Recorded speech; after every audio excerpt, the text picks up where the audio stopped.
Screen.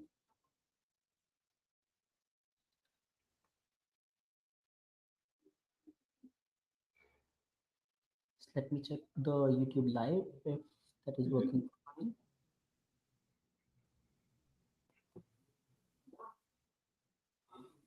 Yeah, it's working. So, hello everyone. This is Rahul Srivastav, and thank you so much for joining at this hour. And I'm from GyanDhan, and at GyanDhan we organize events, webinars on weekly basis. Every week we organize events related to different aspects of abroad education, and be it related to admissions, education loans, visa, forex, etc. So in the process of the same, today we are going to discuss how you can crack your US study visa interview, how you can better prepare that, and to discuss about that with us, we have a very eminent guest, and I would like to introduce Maggie, who is a former Foreign Service officer with the US State Department. She has served at American embassies and consulates in Mumbai, Warsaw in Poland, Toronto in Canada, and at the headquarters in Washington, D.C. Maggie has more than 11 years of experience in consular office, which includes educating immigrant and non-immigrant visas across a broad range of categories. So I would like to welcome Maggie on the stage, and thank you so much, Maggie, for taking out time and helping students. So over to you, Maggie. Let's start the presentation, and let's start telling how students can crack their US student visa in one shot. Absolutely. Thank you so much, Rahul. Thanks for the kind introduction and thank you for having me. Um, I'm happy to talk to you all today about F1 student visas and how to do your best and succeed at the US visa interview. That's what we're here to talk about today. So look forward to sharing that information and taking some questions afterward. Um, so F1 visa interview in 2024. Next slide, please.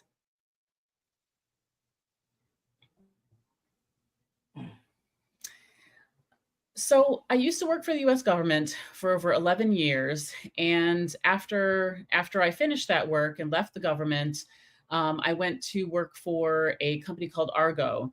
And what we do at Argo is we are a team of former U.S. visa officers, former American diplomats, and we have come together to help people from around the world better understand the US visa interview and how to succeed at it. So we're a small team and we have a lot of experience in all different American embassies and consulates around the world. Each of us have done a minimum of 10,000 visa interviews. Many have done many, many more, such as myself. I think I did about 25,000 during my time in India alone at the American consulates in Mumbai. Um, we also speak different languages. We have very talented Argo officers who, speak various different languages. So if that is helpful for clients as well. We do have experience in every region of the world.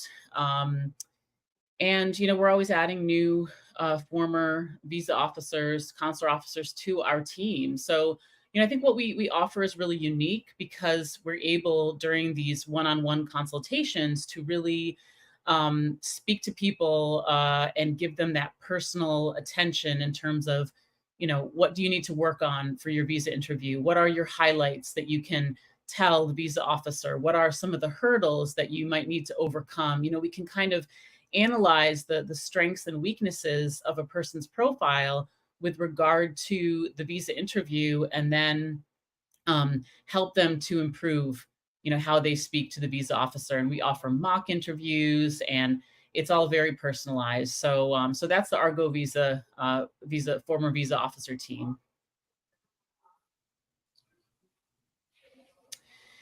So I know we're here today to discuss student visas in particular. We do have a wide range of experience across all visa categories, including, non-immigrant and also immigrant visas, within the Argo team. But I know for today, we're speaking specifically about student visas. So I'll just share with you some interesting statistics of approval and refusal rates in recent years. And you can see that for the F1 student visa, we do see an uptick, an increase in refusal rates in recent years. And, we're not totally sure why that's happening.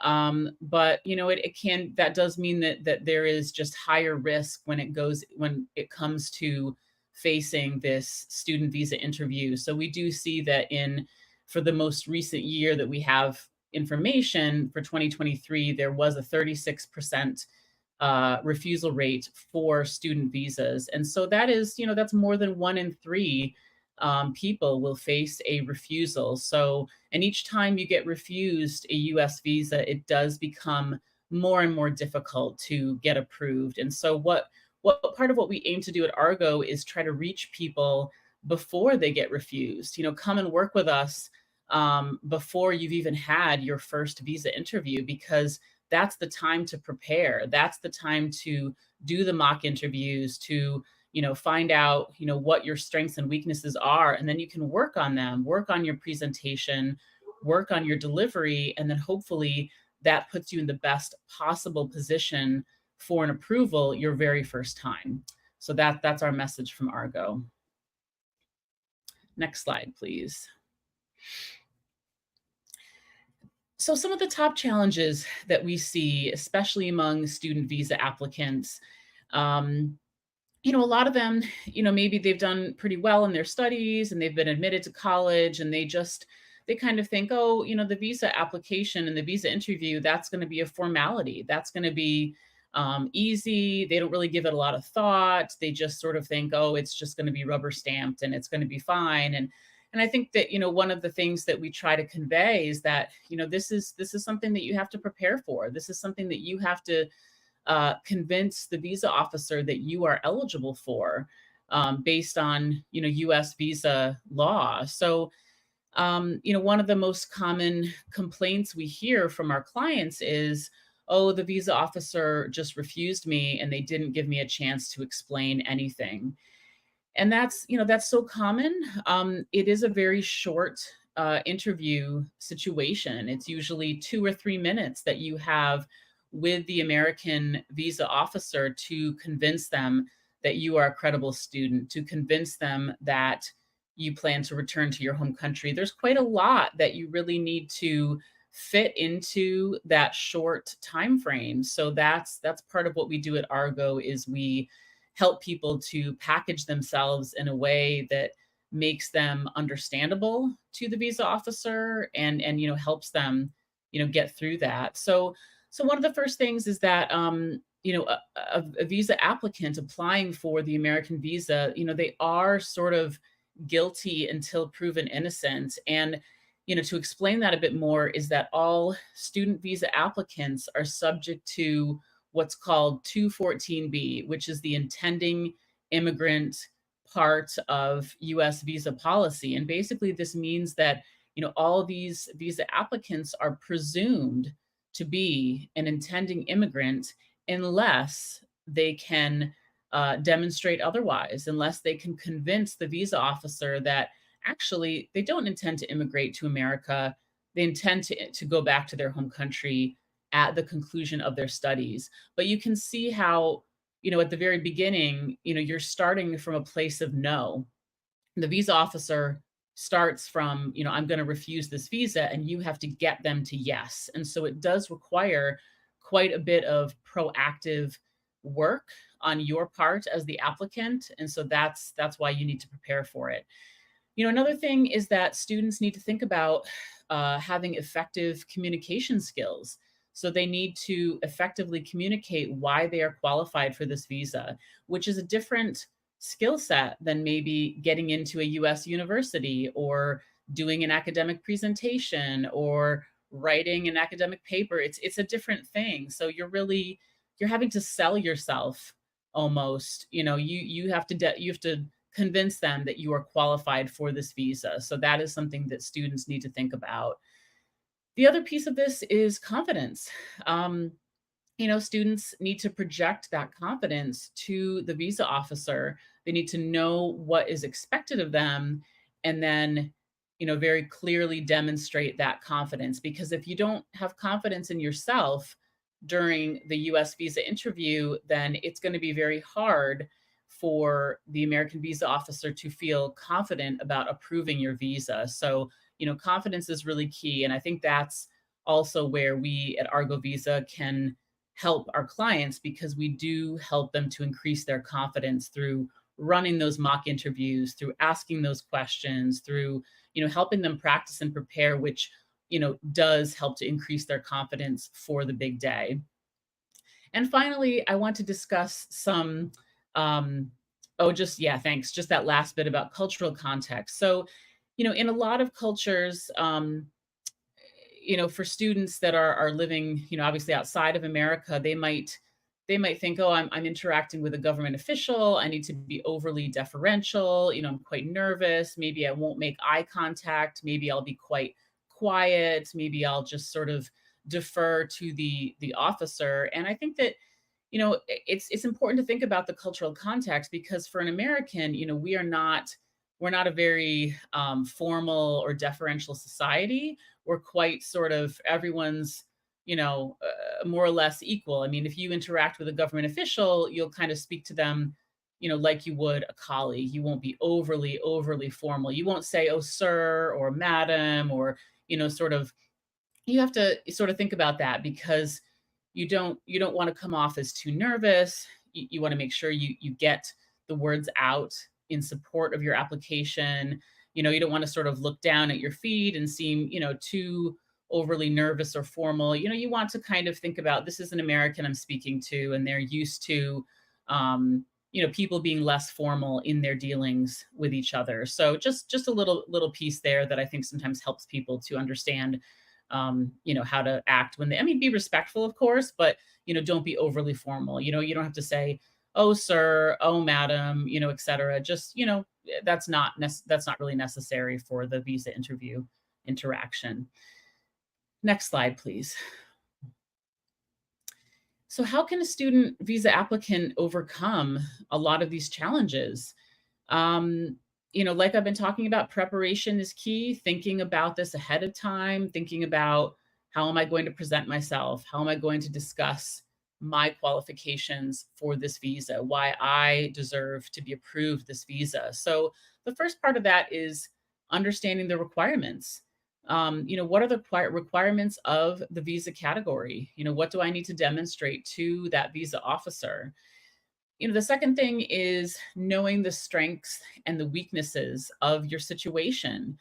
And that's something we can help you, with at Argo, thinking about, what was the kind of the school or the college that you were admitted to? And, is it a really top tier school? Is it more of a middle school, middle tier school? Is it, more of a lower tier school, with sort of lower admission standards? What are the strengths and weaknesses of your situation? And think about how to discuss those. And finally, that final piece of preparation and practice, and doing the mock interviews, running those, with us here at Argo, with a friend, with a colleague, really sort of practicing what you're going to say, to think about how best to present your situation.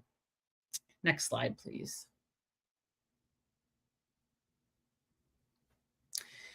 So, now I'm going to talk about how to understand the requirements for the F1 student visa. So, you need to understand what that American visa officer is looking for. And, there's three key things that we have, we share with our clients at Argo that help people to think about, what do I need to demonstrate during that very short visa interview with the US visa officer? So the first thing is, the visa officer is thinking, is this applicant a credible student? And so just to unpack that a little bit more, does the applicant seem to me that they really do wish to go and study in America, and that they, have the academic background to succeed at that? So some questions might be, how did you choose this college? Or tell me about what you've done in the past in terms of your academics. What was your GPA? What were your grades like? What other degrees do you have? And sort of what the visa officer is looking for here is they're trying to figure out, is this person really going to go study in America? Is that really their intention? And so that's what these questions are getting at there. The second thing that the visa officer is assessing during the interview is, does the student have a financial plan that makes sense for them to study? Everyone knows it's quite expensive, higher education, especially in America. So how are they going to pay for this? Are they going to, take a loan? Maybe they have a scholarship or a grant. Maybe they have some family money. Parents are helping them. Maybe they have some savings of their own if they've been working. Whatever it is, it just has to be truthful and it has to be credible that you are telling the visa officer, this is how I'm going to pay for my studies. This is how it makes sense for me. And you have to deliver that in a way that seems credible and truthful, that you have enough financial backing to complete your studies. So that's the second piece that you need to address. The third piece is that overcoming that 214B intending immigrant presumption. So this is the visa officer thinking, will this student return to their home country? Because that is part of this visa category, that you do need to demonstrate that you have that residence abroad, your home country, that you are not going to leave behind, that you are going to go to the US for, for your studies, do well in your studies, hopefully, and then you'll return back to your home country. So what is your plan for that? How do these, how does your degree fit into your long-term goals of what you want to do in your life, with a career? Is it starting a business? Is it joining a family business? Is it, whatever it is, it needs to be personal and specific to you. And you have to tell the visa officer about it. You have to tell them, this is my plan for after my studies. Next slide, please.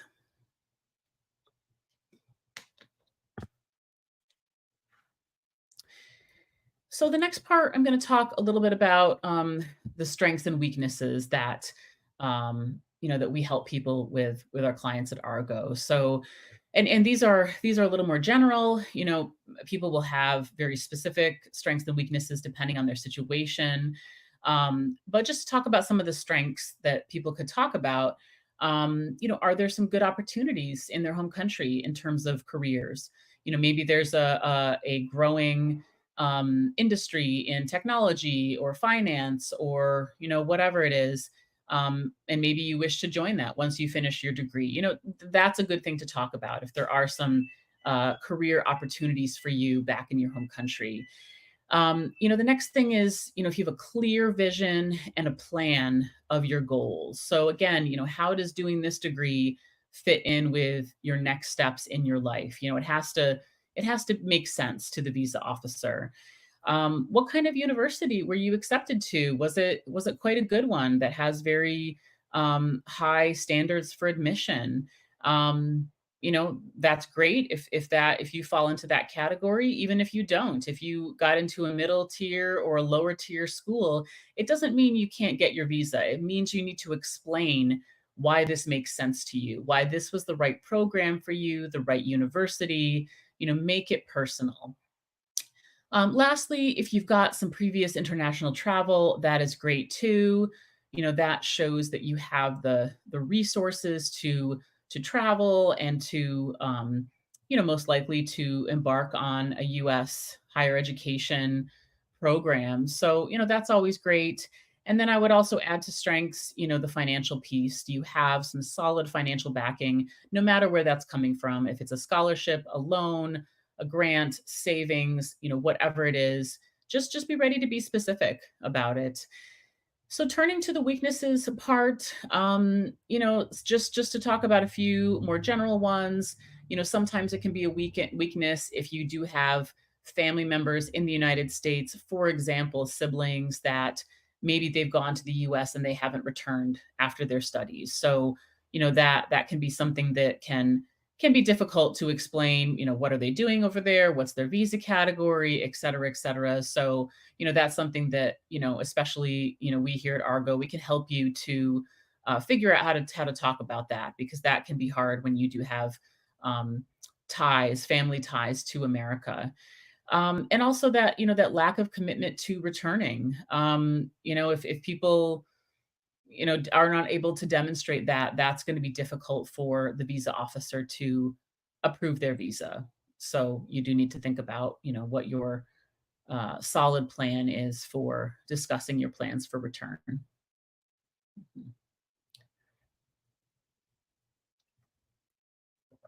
Next slide, please.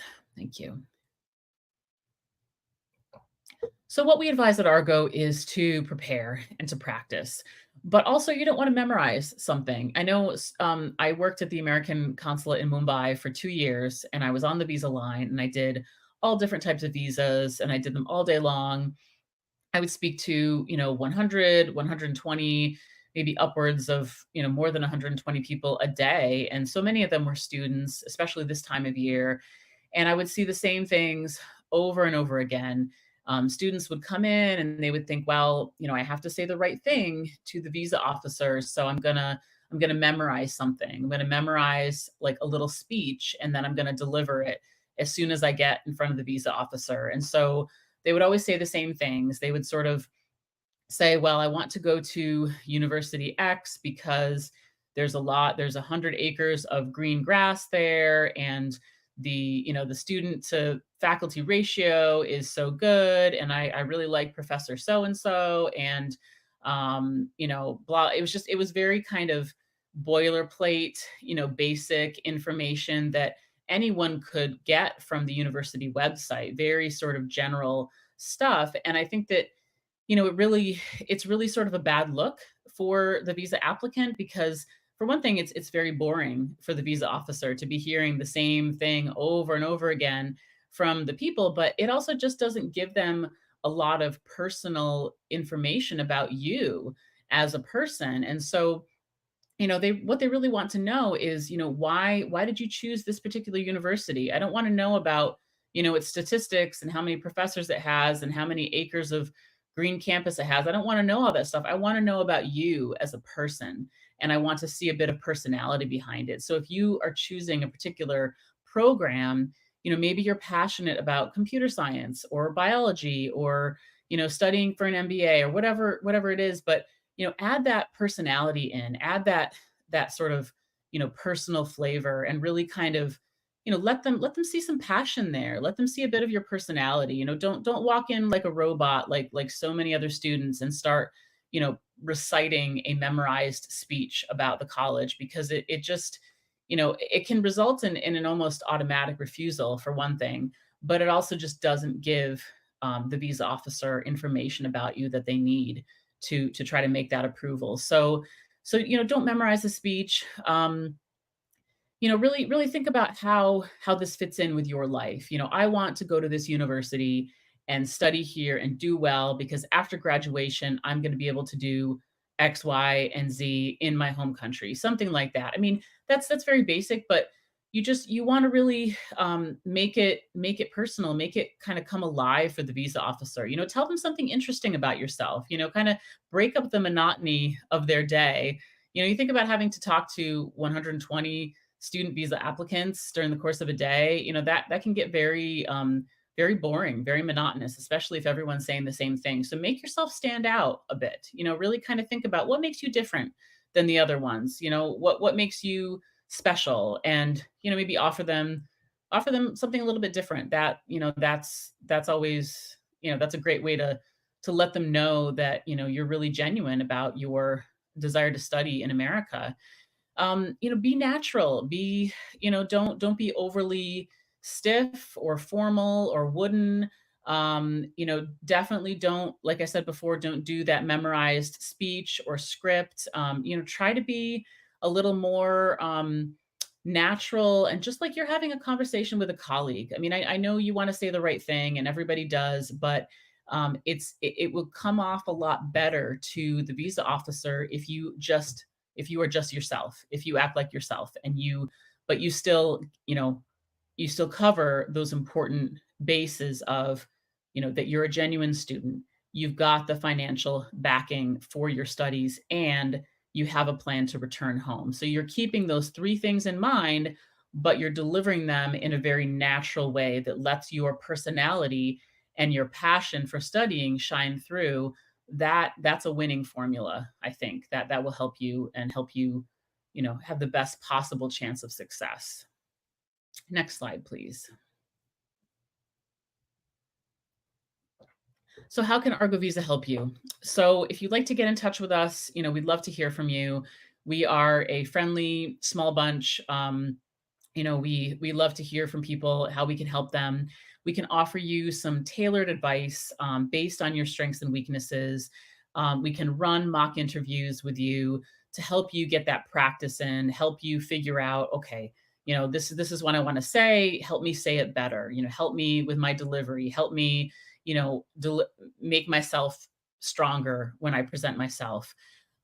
We can help you if you've had previous refusals. We love to help people before they're refused. But if that's not you, if you've had one, two, three, even more, we've had some success with people who have had multiple previous visa refusals. They've come and spoken to us, had a consultation.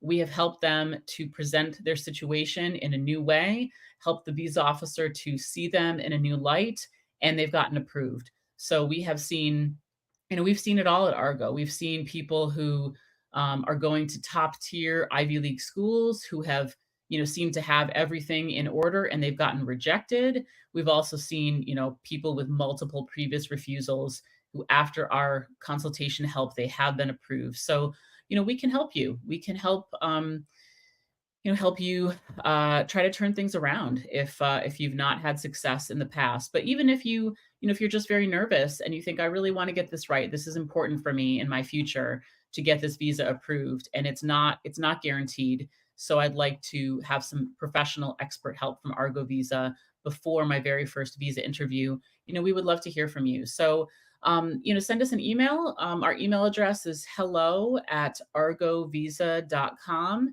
You can also follow us. We're on all the social media channels, and you can sort of just Google us, Argo Visa, and we have a lot of YouTube videos, a lot of content on there that you can look at, and then you can decide, if you'd like to book a personalized consultation for yourself. So we would love to hear from you if you'd like to reach out to us. So, there's some frequently asked questions that, we always get from clients. Rahul, I don't know if you want me to go through some of these, or if we have questions already coming in from your audience. How would you like me to close that out? Do you want me to discuss these, So, or? so we do, yeah. Thanks, Maggie, first of all, for Hmm. the in detailed explanation. So we Hmm. have questions coming right now, so we can start taking the Hmm. questions so that Okay. we have enough time to answer all that. Yeah, And at absolutely. the end, if the time will allow, we can take the frequently asked questions as well, Yeah. right? Okay. Sure. So also, I would like if you have any link where students can go and check. I think www.argovisa.com is the link that where they can go and book the Hmm. consultation. Hmm. So, guys, GyanDhan is associated with Argo for like last 3 4 years, and the experience that students have shared with us related to the help they got from Argo, as Maggie also mentioned that the people who are working there are I can say it with guarantee that they are the most experienced people related to US study visa that you can get, uh, from where you can get help uh, in the market. We have seen many companies that offer assistance, but getting assistance from someone who has taken interviews himself or herself is something that cannot be compared with any other thing or any other experience. So I would suggest everyone who is attending the YouTube live session or who is here in the air meet chat that please go visit the website Argo Visa, www.argovisa.com, and book a consultation now. So we'll start taking the question. First question I'm taking is from Yogaraja Lakshmi, and the question is it enough to show 1.5x I-20 amount in loan or savings for visa interview? 1.5 times, yeah. Yeah, I mean, I would say so. To be honest, in my experience, it's really best to just, be able to, discuss what your financial situation is. So it's unlikely, most visa officers are not going to be poring over your bank statements and checking line by line to make sure that you have enough. I think that it's, what you want to think about is you explaining, this is how this makes sense for me because I have the money from here and I have savings and I have a loan and et cetera. Really kind of talking about that clearly and convincingly. um, that's really the best thing. I mean, if you want to bring bank statements, a lot of people do, that's, or a loan savings statements, et cetera, that's fine. But in my experience, when I was working in India, we just didn't have time to look at people's documents and we really didn't want to. It wasn't, people can show all sorts of things on documents, to be honest with you. And so it's better to just convince them with your words during the interview that you have the money, and being very clear and specific about it. So, if this is your situation, you've got a loan, you've got savings, be specific about the amounts and help them to understand it that way. Great. I hope this answers your question. Mhm, Next question we are taking is from Sajan, and the question is, can we go to same university and same course after refusal? mhm. Yeah, so for this question, Sajan, so you absolutely can. And in fact, I would discourage people from switching universities and courses a lot, thinking that it's going to help them get their visa approved because, this is something that I did see a lot in India, that people kept thinking, well, I didn't get the visa with this university I-20, so I'm going to try a different one. And it's just not a good look. It looks like you care more about getting to the US than you do, studying at a particular university. And most American students, they'll choose a university and they'll stick with that one. That's what they do because that's the right one for them for whatever reason. It's the right program, it's the right course, it's the right financial situation, whatever it is. So I would just caution people against, changing universities without a good reason. Sometimes there is a good reason, and that's something we can talk to you about at Argo. But I would absolutely stick with the same university, stick with the same course. Now, after refusal, you do need to think about what's going to be different. What am I going to share with them that's different the next time around when I reapply? And so that's another thing that we help with at Argo, is helping people think about how to present themselves in a new way. So it's safe to say that university is not always, I mean, university and is not the reason in most of the cases. Uh, I mean, it can be part of it, but I think that, you have to think about, your personal situation, why you chose this university, and convince the visa officer about that. But, university choice, that's part of your profile, right? So that's going to be part of what they're considering. Questions from Priya is, I think, Mhm. does losing a passport with visa will be concern? So if this happened in the past, do you mean if you've been like approved your student visa and then you lose that passport and student visa? Is that the situation? Probably. So, if that happens, if you do lose it, if you lose your US visa, which is within your passport, contact the US embassy or consulate and get in touch with them and explain the situation. That's what you should do in that case. So it's obviously not great. Try to keep your documents, safe if you can, but if that does happen, go ahead and contact the US embassy and see what they can do to help. Great. Next question is from Sharon. The question is, can I tell that I'll be working a part-time job or to take care of my expenses while I'm studying? So I think if that's part of what you're allowed, with your I-20 to have a few hours a week on campus of working, then I think that's okay. But just make sure that it's allowed and that it's listed in the form for you. So I think a lot of students do this. That can be a great way to help pay for expenses in college, just make sure that it's allowed. Great. The next question is from Chavi, and this question is also asked by Anil. I mean, not exactly this, but related to this. Is it true that Mhm. visa approval depends on officer's mood? If yes, how to overcome with this situation? And the question Mhm. from Anil was, how can we impress interviewer to get the F1 visa approved? Mhm. So you Mhm. can Okay. answer, I mean, in a one. Yeah, yeah. So, I think in terms of impressing the visa officer, you always want to, dress nicely, be positive, be proactive, and discuss your highlights with them, and be very proactive from the beginning. To answer the question about visa approval, depending on an officer's mood, um, to be honest with you, it can sometimes. If you're a U.S. visa officer and you've been on the visa line for 5 hours and you haven't had your lunch and you're super tired and maybe a bit grumpy, yeah, you might be a little less inclined to approve someone if they aren't kind of giving you what you need for an approval. If you're having to work really, really hard and ask all these questions and you're hungry for your lunch, that can be a bit more of a challenge. So, but you don't think about what you have control over as a visa applicant. You don't have control over the officer that you get, the mood they're in, et cetera, et cetera. So all you can control is how you present yourself and the positive things that you say in support of your case. And so that's what you should focus on. You should focus on, I'm going to do the best I can. I'm going to dress smartly that day. I'm going to be prepared. I'm going to walk in there confident and positive and tell them, you know, discuss those highlights and tell them why I'm qualified for the visa. And that's all you can do. That's what you have control over. Great.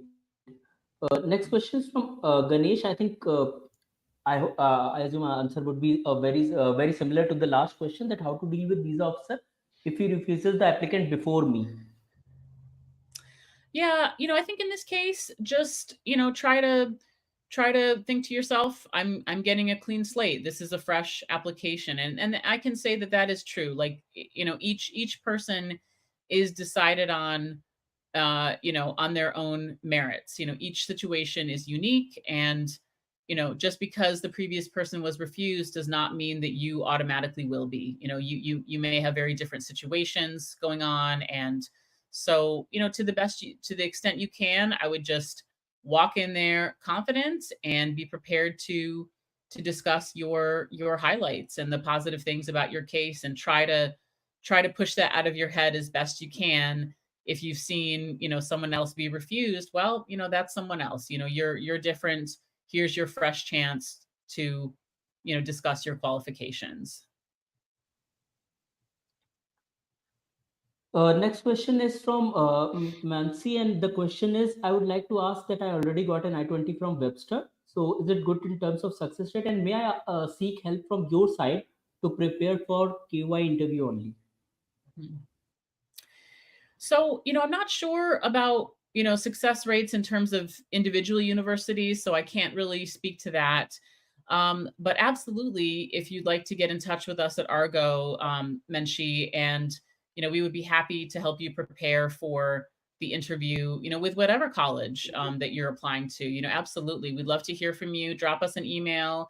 There's a few of us who, kind of specialize in students from India, because we used to work at American embassy and consulate in India. So, you'll be matched with the right officer for you. And so whether that's myself, I worked at the American consulate in Mumbai.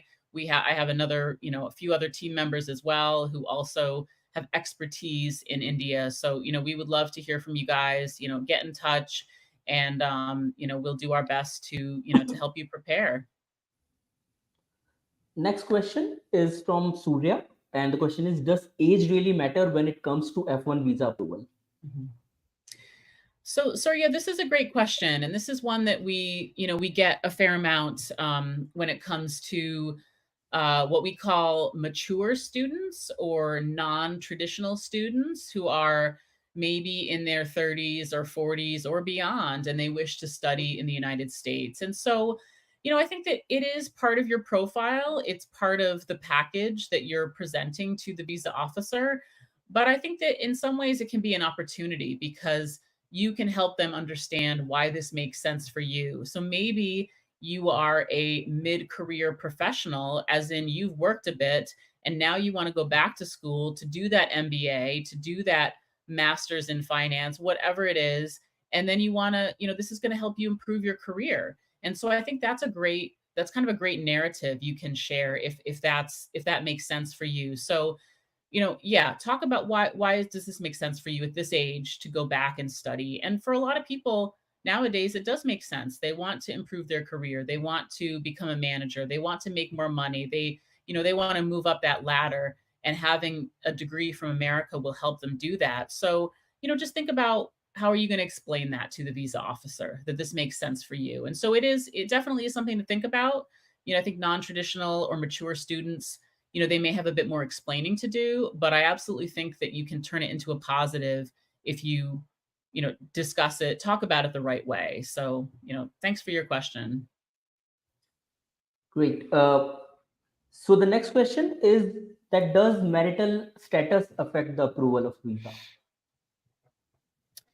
So I think in this case, especially for the F1 student visa, I would say probably not. I mean, it might be something that's asked, and it's certainly a data point, about yourself. But, I think that they're not really, this is not a family based visa. It's not relationship based. They really are looking at, you're going to go study in the US. Are you a genuine student? How are you going to pay for it?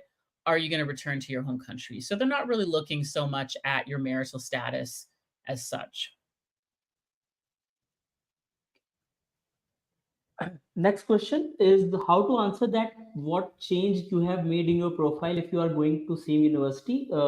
This is Sajan who has asked the question about Hmm. same university and same course. Hmm. That what change you have made in your profile if you are going to same Hmm. university and same course after your refusal? Yeah. Yeah, this is one that we hear a lot about.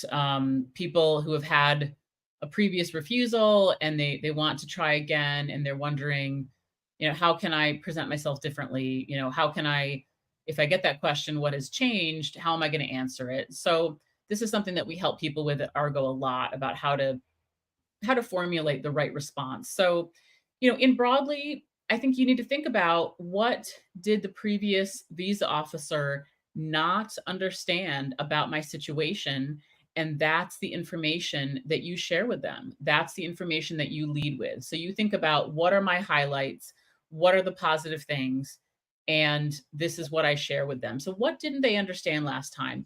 For some students it's something like, oh, I had a scholarship for 50% or 80%, and I didn't get a chance to share that with the visa officer. So that's what you lead with. That's what you tell them first thing, that they didn't get a chance to hear about your scholarship. Or, maybe you're really excited about some research that's going on at this university, and that's why you chose it.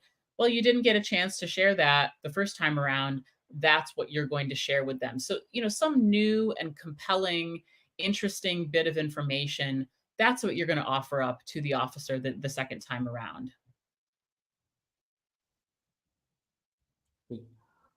Next question is from Ramiksha, and the question is, Mhm. what if my university is not widely known, but I got there with a full ride?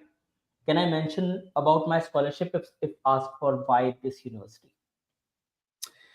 Absolutely. I think, a scholarship, a full ride to a college is amazing. That's great news. That would be something that, for an American student, they'd be very excited about. And of course, a foreign student studying in America is going to be very excited about that too. That's very positive, exciting news for any potential student. So if your university is not widely known, that's okay. They if they ask you, why did you choose this college? Sure, you can say, I got a full scholarship, and then go ahead and tell them the amount of that scholarship. Impress them. You're trying to impress them with yourself as a student. So you can say, I got a full scholarship. It's worth this much money. And, this is how I'm going to cover my expenses in terms of room and board, accommodation, etc. But the real reason, the primary reason I chose this university was, they're giving me a full ride, which is amazing, and I'll be able to graduate, with very little debt, and I'll be able to get my degree in, so, whatever subject. So I think that's great, and I think that scholarship information, should absolutely be discussed at the earliest opportunity in your interview. So it's very positive, and it certainly um, covers the financial aspect of it. So I think that's great, and I would certainly, maybe it's not the only reason why you chose this college, but it can be, it can be a primary reason for sure. So yes, definitely. Great. Question is, if I got acceptance from one university but applied for three, will this affect visa approval chances? So I think for this question, I think that, think about, the visa officer may ask, how many schools did you apply to? And you should always be honest. Honesty is so important throughout the visa process. So, you're always being honest, always being straightforward with the visa officer. So if they ask you how many you applied for, you tell them the true number, you tell them three. And if they follow that up with, how many did you get admits from, then you can go ahead and say, I got admitted to one, and that's the one I'm going to go to. And I'm excited about it because. And so, again, all of these factors are going to affect your visa approval, because the visa officer is not just looking at any one thing. They're looking at the, at everything in your case. They're looking at you from a 360-degree angle of all the different factors. So this could be a factor, but again, if you got accepted to one good university and you have very solid reasons for attending, and you've got your finances in order, and you have a plan for returning to your home country, then, there you go. That's a recipe for success. So, so to answer this question, it could affect visa approval, but I think also, if you're very honest and truthful about it, then I think that you can help convince them that this is the right path for you. Right. Okay. Next question is that what to answer when the question is asked that why did you choose US, not India? So I think, so this would be, the visa officer asking this question potentially. I think that's where they're getting at with this. So I think it's important, with all these questions, to just be truthful, and, to think, ask this question of yourself: why did you choose a college in America instead of India? And so that will be personal and unique to each individual, right? So it will be, maybe this particular college, you really like, or your cousin went there, or your best friend went there, or something. Or maybe there's a particular program that you're really excited about studying. Maybe they have some cutting edge technology, some great professors, some great research that's going on. I mean, whatever it is, it has to be personal to you. And so really think to yourself, why did I choose the US instead of India? What does this US college have that maybe I wouldn't have here in India? And maybe it's the program, maybe it's the technology, maybe it's, whatever it is. So I think you have to just think about this from a very personal perspective and answer it honestly. Great. The next question is very much related to what to wear in during the interview. Ganesh has asked, does it really matter to attend the visa interview in formal dresses? Formal dress. Yeah, thanks, Ganesh. So we get this question a lot about what should I wear.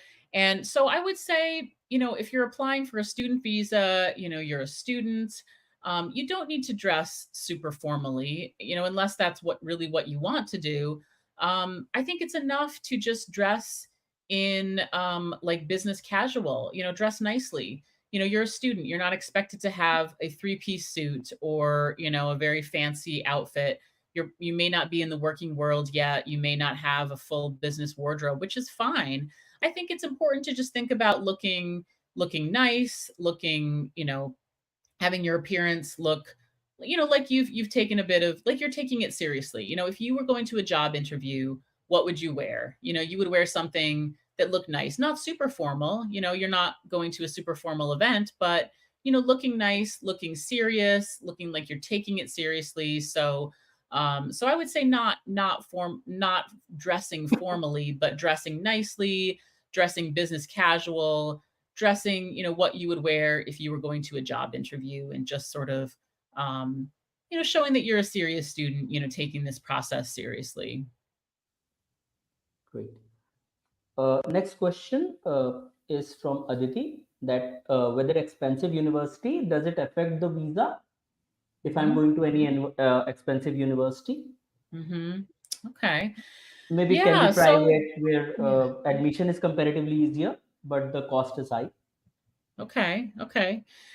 Yeah, I think that this is part of a broader question of how are you going to pay for your college? How are you going to cover the cost of this program? So, and so many universities in America are very expensive, especially the private ones, but even, as a foreign student, even attending a public university is going to be expensive comparatively, right, to prices in other parts of the world. So yeah, it affects the visa in the sense that the visa officer is thinking about, how are you going to cover the cost of your education? Where is this money coming from? Because they start from the baseline of it's expensive to study in America. Everyone knows that. It's expensive, especially for foreign students. So you have to convince them this is how I'm paying for my studies. So you have to be very specific. Don't just say, well, yeah, I'm going to cover it. It's fine. You have to be specific. If you have a scholarship, you discuss that in detail. If you are taking out a loan, you discuss that, and maybe how you're going to pay back that loan. What is your long-term plan for this? Maybe you have savings from your family, or personal savings, or maybe you inherited some money, or maybe your family is going to sell some assets, like some land that they have or something. Whatever it is, you need to tell them in detail, be specific about where this money is coming from, and be clear and convincing, and that helps them to feel good about your financial situation. So, I answered that in a more general way, but I think that the general question is, about the financial situation, and how that affects the visa. And it absolutely does, because you do have to make the visa officer feel comfortable with your financial situation. So if you are going to a university with a very high price tag, it's very expensive, you do have to demonstrate that you've got the money for that, and tell them where it's coming from. Great. Next question is, what could be the best answer for returning that? Mhm. So, I think, for this one, the best answer for returning back to your home country is the honest and true answer for you. So, whatever your personal situation is, whatever your personal motivations are, whatever your career aspirations are, that's whatever the true answer is, that's the best one. I don't want you to make something up because you think it sounds good. You want to be able to genuinely and truthfully share with them what your plans are for return. So, a lot of people have strong family ties to their home country. Maybe they have elderly parents who they look after. Maybe, career wise, there's a particular company in their home country that they're targeting, and that's what they want to go work for once they get their great, American degree. They're going to return back and try to get a job with this company, with a great salary and a lot of responsibility. Whatever it is, you just have to explain it. It has to come from you. And so, I can't really, say, very specifically, this is what you need to say, because it has to be very personal. It has to be a very honest and personal answer for you. So you need to sort of think about, what are my motivations? Why do I want to do this US degree? What's going to bring me back to my home country? And then share that with them. That's really the best answer. Okay, one question that is not here, but I would like Mhm. you to answer that. We Mhm. have been asked a lot that if someone has a relative there, so should they mention it, or Mhm. should they just do not mention it, of course? So to answer that question, so I think that you should address it if you are asked. So, if the question comes from the visa officer, do you have any family or any friends in America? Absolutely. You need to be honest about that and explain, yes, I have a sister or a brother there. and he or she is working on an H-1B, they work for this great company, and that's what they're doing. Be honest about it. But at the same time, the focus should be on you as the visa applicant. And so, there may only be a few questions. There may only be 3 or 4 questions. And so if that question does not come up, I wouldn't necessarily go there, because you're trying to sell yourself as the visa applicant. You're trying to talk about your own qualities that make you qualified for this, why you're a genuine student, why you have a good financial situation, why you're going to return to your home country. So, I think that sometimes it can be a bit distracting to say, well, I've got, so and so in the US, and they're, but again, if you're asked, you need to answer that honestly. And the other part of that is sometimes the question could come, why did you choose this particular college? And maybe you chose it because your sister or brother went there and they were successful. And so that's something you can talk about as well. So I want you to talk about these things. I want you to be honest and truthful, but I also want you to focus on yourself first and foremost, because you're the one applying for the visa. You're the one who has to convince the officer that you're qualified. So, yeah, family members in the US, just make sure you know what they're doing there, how long they've lived there, what their status is in terms of their immigration status, what they do for a living, know all that stuff and be ready to share it if the visa officer asks you.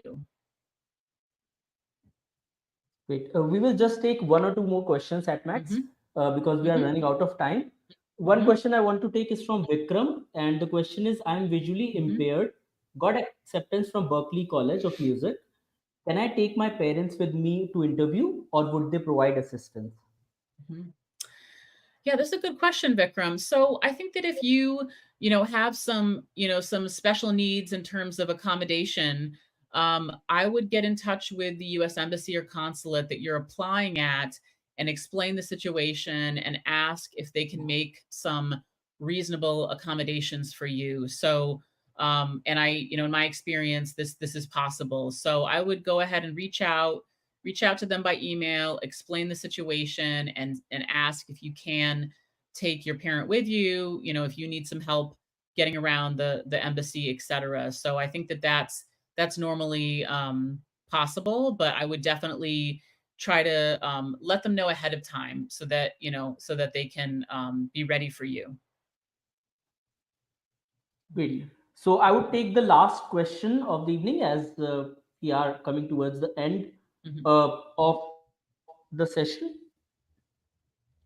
Uh, there are many questions, but I will have to take just one. So uh, let me check if there are any other important questions. Uh,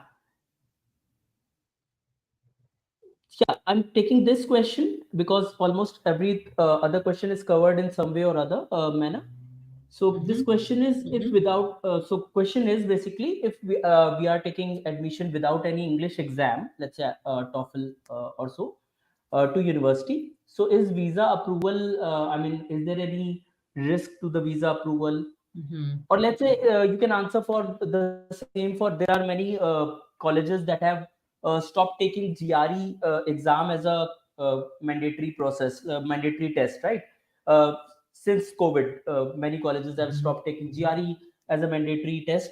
So if a person has got the admission in without GRE, college without GRE, in that Mhm. case, does it affect the visa approval chances? So this is a good question. So, I want to say first and foremost that, you do need to demonstrate that you have good enough English skills that you would succeed at a US university, and you do need to demonstrate those to the US visa officer. So that's first and foremost. If you can't get through your visa interview in English, that's going to be a problem for the visa officer, because they're going to wonder, how is this person going to be able to succeed in their studies in America if they can't, if they're not fully fluent in English. So that's, first and foremost, that is something that the visa officer is going to be looking at. So to address the question about, the English exams, the TOEFL, etc., to be honest, most visa officers are not super concerned about your TOEFL scores what tests you took and what your scores were, et cetera, et cetera. They're not so interested in that stuff. I know I wasn't when I worked in India, and my colleagues weren't really. You know, universities have different admissions standards, different admissions policies. Some are going to require some tests, some are not. So, you know, I think that the visa officer themselves, you know, we're not super interested in, oh, you know, you got into a college and they didn't need you to take an English exam, et cetera. We're not going to really ask about the nitty gritty of that. But, you know, what the visa officer is going to assess is, you know, are you competent in English? Are you able to get through this visa interview? Are you explaining yourself well enough? Do I think your English skills are good enough to, you know, succeed at an American university? So I think to answer this question, I think that you do have a chance at visa approval. Absolutely. I wouldn't necessarily highlight that, you know, I didn't have to take an exam to get into this college. I mean, that's not really a highlight thing. That's sort of, I would focus on, why is this the right college for you? Why did you choose it? You know, presumably it's not because you didn't need an English exam. That's why you chose the college. You know, presumably there's a different reason for it. So focus on that positive reason. And I would say don't worry so much about, you know, the actual process and procedure of getting into the college. You know, why was this the right college for you?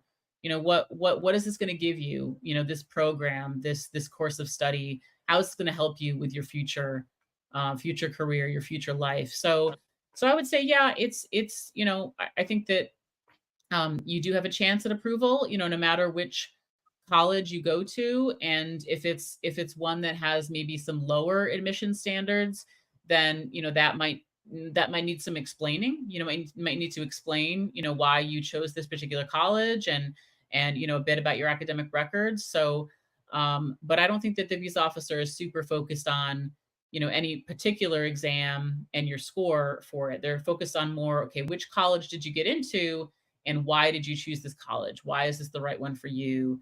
You know, makes sense in your life plans. Great.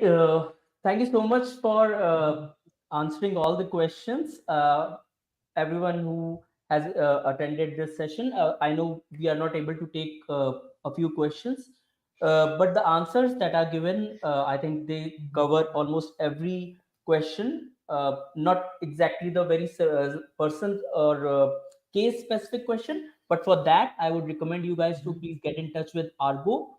Uh, and I'm just opening that screen again where you can, yeah, so you can email at hello@argovisa.com, or you can visit our website www.argovisa.com to book a consultation. And if you need help from the experts, the real experts, then GyanDhan would always suggest you guys to go and check out Argo Visa, their services, and get benefited from that. With that, I would like to thank Maggie for taking out time and helping students and answering every question with such a detail. And I hope every person who has attended the event has benefited from it. So thank you so much, Maggie, for your time. And I can see in the comment box also there are so many praises coming for you, and rightly so. So thank you so much, Maggie, for your time. Thank you, Rahul. Thank you for having me. This was really fun. And yeah, we look forward to hearing from folks. If you'd like to get in touch with the Argo Visa, we'd love to hear from you. And thanks again. Thanks for having me. Great, great. And everyone who has attended, you will also get a link. I mean, this Argo Visa contact details in the email that you will get after this event as well. So thank you so much, and have a great weekend, guys. Thank you so much, Maggie.